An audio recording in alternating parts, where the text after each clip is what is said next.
Magaalaa Daamaatti waajjirri bulchiinsaaf nageenyaa kutaa magaalaa Luugoo nageenya kutaa magaalichaa caalmaatti amansiisaa taasisuu fi eegumsaa fi sakatta'insa halkanii cimsee itti fufuu beeksise. Caasaaleen nageenyaa kutaa magaalichaa hawaasa naannoo waliin qindaa'uun hojii nageenyaa hojjechaa jiraachuu himaniiru. Eegumsa kana iddoo kana kan ittiin eenyu ijaarama uummataa keessaa kan akka tajaajila poolisii hawaasaa gaachana sirnaa paatroolii daawwii milishaa fi poolisii aaneet qindoominaan sakatta'umsa adda addaa taasisuudhaaniin eegumsa bal'aa kan taasisaa jiru ta'uu isaati. Saafi deeggarsa hawaasni isaaniif taasisaa jirus hojii isaanii salphisuun cinatti yakka raawwatamuuf jedhu dursa ittisuuf kan isaan gargaare ta'uu heeraniiru. Caasaan kun yakka ittisuu keessatti jalqabbiin isaatu tajaajila poolisii gaachanni hawaasa keessa yamba'ee jechuudha.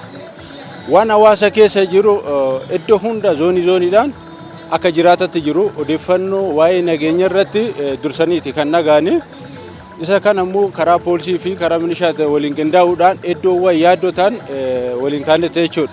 Hawaasa hirmaachisuu keessatti illee carraa bal'aa kan jirudha. Hawaasa waliin qindoomne naannoo keenya kanatti akka namni saamamne akka rakkoon karaa nageenyatiin uummatatti hin dhufne halkanii guyyaa keessatti sadarkaadhaan wal qoonnee naannoo keenya akka nagaa ta'u akka qabeenyi namaan saamamne akka namni argitee karaa irratti hangin adda addaa irratti raawwatamne kanaaf naannoo keenya sirriitti nagaa eeggataa jirra. Itti gaafatamaan waajjira bulchiinsaa fi nageenyaa kutaa magaalaa Luugoo obbo Darajjee Almaadii eegumsi halkanii fi sakatta'insi kun gochoota seeraan alaa fi hanna halkan raawwatamuu malu ittisuu fi hawaasni sodaa nageenyaa tokko malee akka socho'uuf ta'u himaniiru. Bakka eegumsa dhaabbii 7 fi sochii 34 kutaan magaalichaa qabuttis eegumsi halkanii dileen itti fufee jiraachuu dubbataniiru.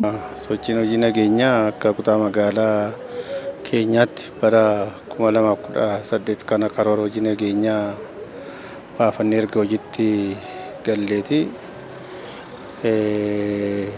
Waggaa guutuu hojiiwwan nageenyaa kana bakkeewwan 3tti qoonnee kan hojjechaa jirru.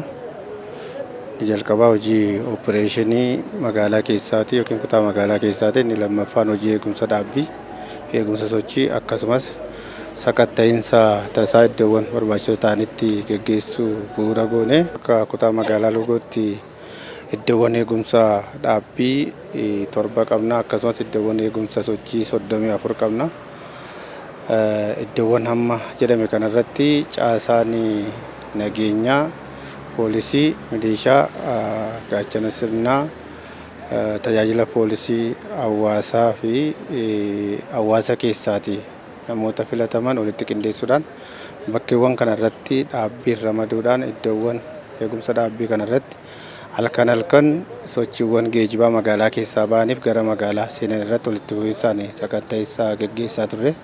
Sakatta'insa kanaanis hojiiwwan babal'aan hojjetamee bu'aan galmaa hedduun kan jiru ta'u. Qindoomina caasaa nageenyaa fi hawaasaatiin dandeettii ittisa yakkaa cimsuun tasgabbii hawaasaa uumuu fi hojii ittisa yakkaaf xiyyeeffannoo olaanaa kennanii hojjechaa jiraachuus ibsaniiru. Hawaasi kutaa magaalaa Luugoo caasaa nageenyaa faana hojii babal'aa bara kana hojjetee bu'aa gurguddaan galmaa'ee jira. Keessumaati bilookiiwwan aanolee sadanuu keessatti argaman irratti hawaasi keenya gaachana sirnaa waliin ijaaramee iddoowwan shakkii qabu irratti odeeffannoo gahaa kennuudhaan yeroo duraanii aanolee kutaa magaalaa kana keessatti hanni sasalphaa fi hanniiwwan gurguddaa akkasumas gaangistiroonni magaalaa kana keessatti saamicha gurguddaa geggeessanii fi cuubeedhaan kanneen nama waraanan hedduu turanii bara kana deeggarsa hawaasni nuu kennee yeroo hawaasa nuu kennurraa kaa'ame yoo xiqqate gaangistiroota akkasumas